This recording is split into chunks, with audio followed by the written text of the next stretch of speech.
Welcome back to I Am Me. Now, you'll have noticed a bit of a trend in the last few of my videos. In fact, most probably, if you've been paying attention, throughout all of them. The conversations keep stirring around this existence of God. Because ultimately, the whole point of this channel is to explore who we are and what is our purpose here. And ever since the dawn of humanity, from as far back as we have documented, and even now, even more discoveries are being made on a regular basis that push not just the timeline of our existence and the existence of intelligent human beings further and further back, but along with it, the existence and the knowledge and understanding of God. Now, why do I do this when I say God? And it is because I've always been a skeptical mind. And I attended church just like most as a child. I went to a Christian school and I grew up in a religious family, but I refused to accept God, the existence of God, this idea that there was this all-knowing, all-loving, omnipotent, omnipresent entity that existed and was responsible for everything. Because there were so many contradictions within religious doctrine. And the more I've researched into that doctrine, the more I realised it's nothing more than the interpretation of God rather than what it actually is. Morning. So,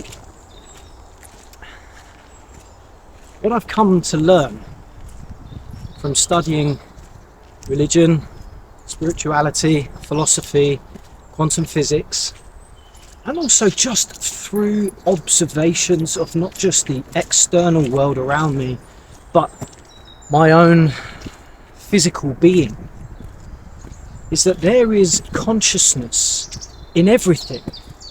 And if you listen to the explanations as to what God is, you realise that's what they're referring to. God isn't this omnipresent being. God is everywhere and knows everything, because everything that is connected to that singular source of consciousness. In the emerald tablets that were inscribed by Thoth the Atlantean, who ruled over Kemet, which is Egypt now, for over 1,000 years, according to all documentations that we have from back then. He ruled over Kemet for over 1,000 years, a singular person. That's a very confusing thing to try and wrap your head around, because we barely make 100 years. But he stated about he wrote about the connection to the all. And I remember when I first read that, it's like, the all, what are you talking about, the all? He was referring to God. He called it the all. Christ consciousness. Right? It's what it is. It's the intelligence that guides everything that exists. And so we have been using science as a tool to discover how everything is and how does it all work. Where did it all come from? And if you look into the study of the microscopic universe that we are a part of, you realise that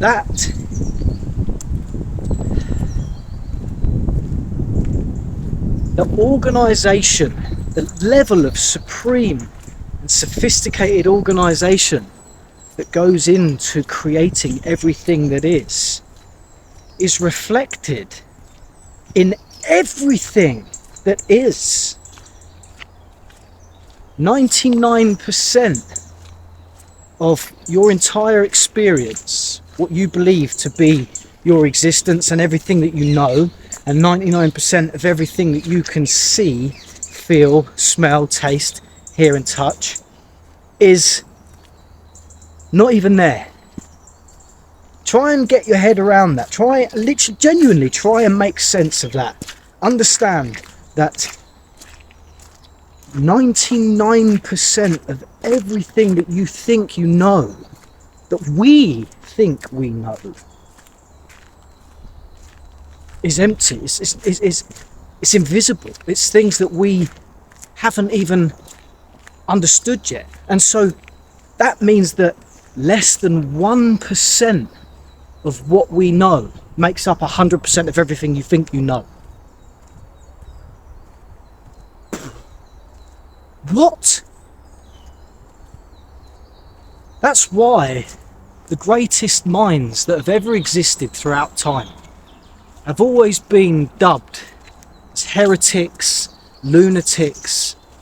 You know, they go against the grain. All these people throughout history that have stated, you know, whatever it is that they've stated, be it the world is round or the world is flat, or, you know, we are orbiting around the sun. You're right, there was a time where we believed the entire universe orbited around this planet, and the individual that stated that that was incorrect was treated as a heretic and scorned by his peers and the rest of the world, only for us to later figure it out that actually, no, he was right. And you know what? The more you look into our existence and all the things we know, the more you learn that that's how it's always been. The people who sound crazy are generally the ones that are on the fucking money, and the rest of us are clueless. You know, someone told me once, because I used to get so caught up in the need to be right and try to help people understand what it is that I think that I know. And he said to me, 50% of the population are of average intelligence. Average intelligence is not smart. And so we could safely assume that at least 75% of the population don't know what the fuck they're talking about. And so, from moving on from that, I decided to consider that if the majority believe this to be right, then they're wrong. It's usually the minority that have got it right. And we're seeing that playing out in front of us now, you know, with all of these conspiracy theories that are now being found out to be true. I won't start diving through them because I don't want my channel to get banned. And you know, the point of this channel is not to dive into all of that nonsense. There's enough people talking about all of that crap. That's not what this is for. But recognize that those conspiracy theorists are the fringe thinkers. They are the people that aren't afraid to say it as they see it, and also to do the digging around, the investigations, and looking at the stuff that we just don't want to look at, to find out the truth for themselves. And then they will die on that sword. Literally, some of these people die trying to tell you what's really going on. And that's been going on since the dawn of time. Again, go back to the biblical text. Jesus Christ sacrificed himself on the cross in the hopes that he could convince you of Christ consciousness, of the connection between the universal collective intelligence that is the grand conductor of all things. And he was willing to die for that, as have many since. And hopefully we don't need that to happen anymore. If we look at the world around us, even from the intelligence of your own biology, recognize your heart beats on its own, your blood pumps around your body on its own, your mind is processing 250,000 trillion bits of information like every second. You're not doing that. You are not doing that. Your consciousness, the spark of your consciousness, we can see that spark of consciousness at the moment of insemination. I'll put a video now. Watch this. Video is under a special microscope and showing the moment of conception. The very moment that the sperm enters the egg, there is a flash of light. And the light has entered the world. And God said, "Let there be light." And there was light. That spark of consciousness, we've already seen it. In one of my other videos, I showed you the expansion of human consciousness inside the mind and what it looks like when the synapses are firing and the brain cells are extending out those new neural pathways and sharing information. And you can clearly see on that video that the spark of consciousness that you just saw is exactly what you're witnessing flowing through those synapses. That is the divine intelligence of all. We can see that in plants, right? We've noticed that all of these trees around me, their root systems go down into the ground and they're woven into a mycelium membrane, which is a fungus that wraps around the entire bedrock of our entire planet. And trees and plants communicate to each other through that network. And some of that communication is highly sophisticated. We've got trees that if they start to get attacked by, a herd of deer, and their leaves start to get destroyed by deer, they send out a signal through that mycelium network to all the trees in the surrounding area to warn them that they're being destroyed. And then those plants turn the sap within the leaves like tart and not poisonous, but make it taste disgusting so that the deer stop eating. That's how they stop themselves from being deforested. That's intelligent. We've done scientific studies where we take sapling plants from outside of a network and plant it inside of a network and witness that the mother tree will share its nutrients amongst its saplings, but it recognizes that this one is not from around here and it will refuse to share its nutrition with that the outsider. Go with me. So Odie, come here. Morning. Hey. Cross.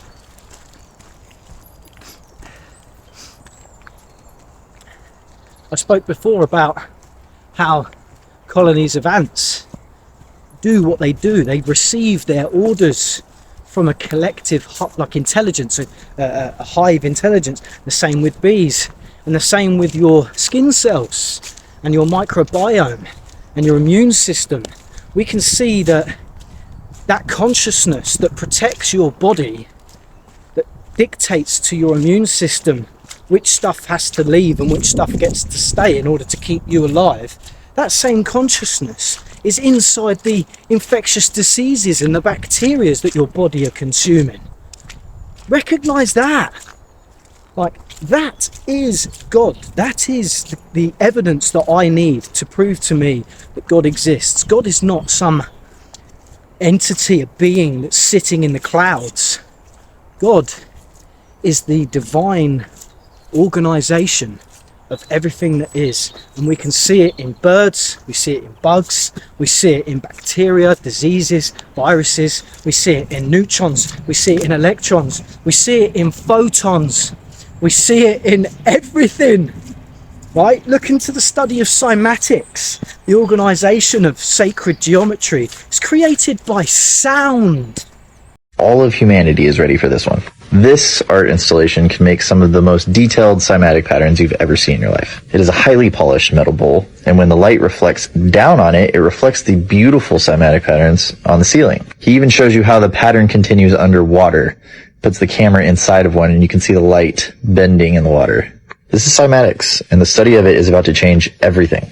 This is the first ever picture of a molecule taken by IBM and published by HuffPost in 2009. This is a cymatic pattern.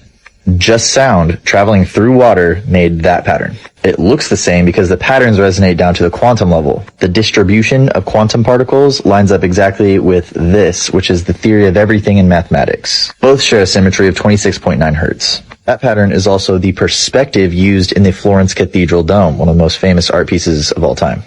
It's a temple ceiling in India. This is one of the most famous synagogues in the world. The boundaries of religion can be bridged by sonic symmetry. This is one of the most famous cathedrals in the world. Art, science, and philosophy used to be one study. This is reflected in the earliest civilizations. They used this as a tool to teach the interconnectedness of all life through sound. They realized this resonates with your DNA. The feeling is epiphany. It's the aha moment. Feeling of understanding is addicting.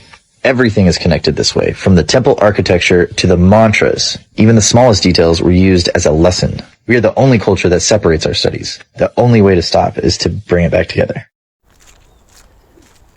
Reading Neville Goddard's book, it really helped me to separate those two ideas, the dogma surrounding religion, which is very limiting, and the understanding that consciousness is the divine construction.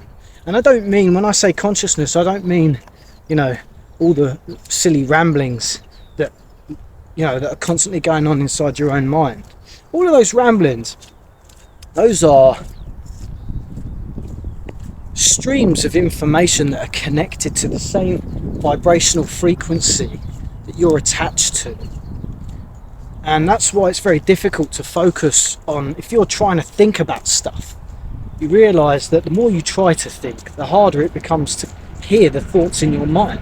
And the only time that you ever find the solution to your problems is whenever you're in that moment of tranquility, that peace. That's why I come out on these walks. I've struggled making these videos because the weather's been so bad. It's been quite tough for me to focus on what it is I want to say, because I need to be outside. I need to have that space, the freedom to let my mind wander in a peaceful place in order to deliver the information that I'm trying to deliver. Meditation is key. It helps. People don't like meditating because they find it impossible to do, right? Because when you sit down, you start trying to meditate, all of a sudden you become aware of all the nonsense going on inside your head. But the point is not to fight that nonsense. The point is to recognize its existence and to allow it just to be. Just let it be. You don't need to analyze the thoughts. You don't need to dive into them. We're going to go in here out of the way because I don't want the dogs to kick off up here. The idea is not to try and control the thoughts or to try and analyze them, or you don't have to do anything with them. You just have to recognize that they are just like passing clouds in the sky. And if you sit there calmly and patiently, you'll notice that they just drift on by, and another one comes along, and recognizing that you have the ability to disconnect from those thoughts. There are some guided meditation tapes that I think are really good for that. I think I've lost my dog. There are some guided meditation tapes that I think are really good for helping to detach your consciousness from analysing your thoughts to just allowing them to be. So I'm going to put them in the links in the descriptions down below. There he is. He's always wandering off, that dog. What are you doing? Come on, boy. Found it difficult, I can't lie, to have all this time off. I've been a bit stir crazy. That's why I focus on this channel and these videos, because I feel like my main excuse for why I'd never started my YouTube channel was because I didn't have the time. Well, now I have got the time, and not only have I got the time, I've got a reason to do it, because I truly, genuinely, 100% believe in what it is that I'm sharing with you. And the reason I'm sharing it with you is not because I want you to pay for some, manifestation course. I'm not going to start teaching classes. I'm just going to share with you this information for free, because it's yours by divine right. And if you choose to believe me, then I'm grateful to you, and you will be grateful to me when all of your dreams start to just fall into your lap. And for those of you who don't want to believe me, then I'm sorry, but the likelihood is all of the things that you worry about, those will be the things that end up being yours, and they don't have to be. Anyway, I've done plenty of rambling today, so that's enough for me. Go on, get lost. Final thing I just want to say before I go is a massive thank you to every single one of my subscribers. As you can see here, I've managed to attain 34 subscribers in the last few weeks since I started this channel. I'm not breaking records with it, but it's growing at a rate which I couldn't have imagined. So to every single one of you, I want to say thank you. And to those of you who are not subscribed, 75% of the people who are watching these videos currently aren't subscribed. So if you are getting anything out of these videos, which I hope that you are, please hit the like button, get into the comments down below, and please hit that subscribe button, because it really does make a massive difference. Thanks everyone.